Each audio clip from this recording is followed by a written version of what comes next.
You're tuning into Mocha Chocolate TV and radio on intellectualradio.com. I am excited to be here. I have been covering this wonderful event, Women Entrepreneurs of America, and we don't have a woman that's sitting here, but he is most definitely a supporter of the organization. Introduce yourself. Hi, Cortez Everett. I'm from DVM International, and I am a proud hero of this organization. So we're the male arm, okay? The arm bearer, the escort, whatever they ask us to do, to come out, just support a great cause, Women Entrepreneurs of America. I love that, and we commend you for being the hero, for being that male presence that women most definitely need. So being a part of this organization, what are some of the things that you have learned about these women? You know something? This started about 15 years ago, okay? The Madam Founder, Yolanda Lamar Wilder, it was just her vision. Her vision started out with just 2 or 3 women entrepreneurs and grew. At the apex in the Cleveland market, there was about 280 members. Can you imagine that? 280 entrepreneurs, Women Entrepreneurs of America, about 6 heroes. So we was protecting a lot of people, right? And the nice thing about it, whether you a woman entrepreneur or a male entrepreneur, you really deal with the same issues and same dynamics, okay? The support mechanism, and I tell any entrepreneur this, oftentimes God gives us a vision. He didn't give it to our husband, our wife, or our girlfriend. So if they're not on board, they don't have to be on board, because when God gives you something, He's going to prepare. And the last time I checked, and the beauty about it is when you think about when it comes from on high, God ain't never lost a battle. So if He has given you a vision, how would you lose? So, as an entrepreneur, again, whether you're a woman or a male, you need to articulate and personify what you do. I mean, we've all been in a corporate environment, so we answer the same questions as entrepreneurs. What qualifies me to represent you? And I'm glad you asked. 30 years experience, successful. My clients swear by me, not at me. So when I'm able to teach and coach and fellowship with entrepreneurs, I ask them those same type of questions. You've left the corporate environment, and we start off at ground zero every day. If we don't kill nothing, we don't eat, and we eat what we kill. So I tell folks, you have to be realistic about that. So all of the corporate things we've learned, okay, whether it's from Stephen Covey, first seek to understand and be understood, how to do the tie downs, a little bit of Donald Trump, take notes and kick butt. I mean, think about it. All of the things, the positive mental attitude, the charisma, 71% of people buy from people that they like, trust, and respect. Think about it. Do people like, trust, and respect you from a business perspective? Are you ascertaining their needs? Do you understand a win-win proposition? Do you understand a lose-win proposition? Do you understand do you do your due diligence and research on the corporation that you're meeting with to satisfy their needs? So the whole psychology of that, So I'm excited about an entrepreneur. I was in the corporate environment as a manager with AT&T and in the telecom industry for over 20 years. But what made me successful, I took the entrepreneurial experience and laser focus every day. And I just had a goal, I want to be the best. Because in my mind, when you're in the top 10% of a corporation, your job is safe.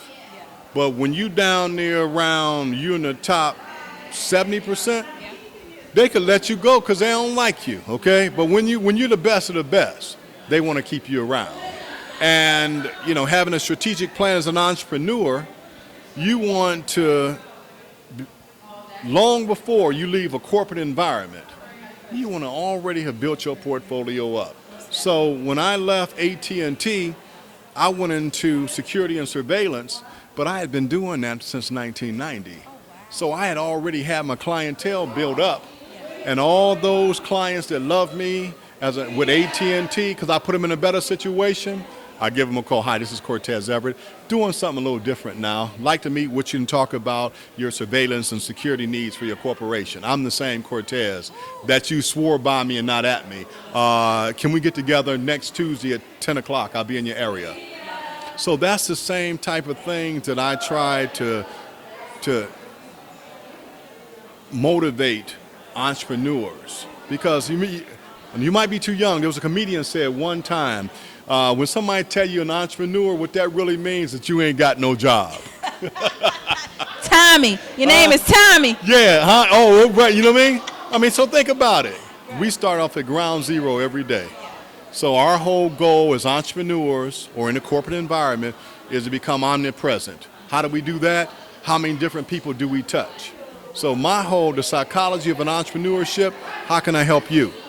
And if I send you 5 or 6 leads, somewhere down the line, you might send me 1 lead. I mean, we're not playing tit for tat or anything, but so that's my whole goal. Networking, networking, networking, eat, sleep, and drink what I do. I tell entrepreneurs you need to articulate and personify what you do better than all your competitors and have your portfolio to support that. Yeah, so you are giving a wealth of knowledge. Well, you know something? That's what we're here to do, okay? I told a young lady today, this past week, I said, Annette, I got 2 people that they're down like 4 flat tires. They need a job. Can I send you over their resume? She said, yes, Cortez. And she called me today. She helped them, and she got the ultimate blessing. They promoted her to a territory manager on a commercial end, because prior to the time she was in consumer. So when you help folk, all right, you never know. When you help folk, who gonna help you? And the last time I checked, if you get a blessing from on high, okay, that's the ultimate blessing. So that's what really excites me about entrepreneurship, helping put people in a better situation. And it's not about me, it's about them, because when you work hard every day, and entrepreneurship says that I'm willing to put 60 hours a week in. I'm willing to set appointments on Sundays. And what separates an entrepreneur from the pack, you got to be a super salesperson. What does that mean? That means on the customer service end, you go over and above the call of duty. That's why people want to do business with you, because you called them back at 10 o'clock at night and left them a voicemail and said, I'll call you at 8 o'clock tomorrow morning. I will deploy one of my technicians. They'll be out there by 2 o'clock tomorrow. So that's really what the commitment that you make. Not I sold you the product, that I'm going to service what I sold to you. So those, to me, are some of the keys to success. And unfortunately, most entrepreneurs did not graduate from the Harvard Business School. But me, neither did I. But guess what? I read all the books. I read Covey. I read Trunk. Anybody out there from a business perspective, you take a little bit of everyone. So therefore, your presentation is universal because you've interjected some things that they've already heard. Win-win, no deal. Okay? So just all the things that in the corporate environment that you've already heard, when you incorporate that into your company, into your presentation, it makes you more marketable. And if you articulate and personify what you do and you're the best of the best, why wouldn't you do business with me is my question. Why wouldn't you do business? All right. Oh, you cut off. All right. So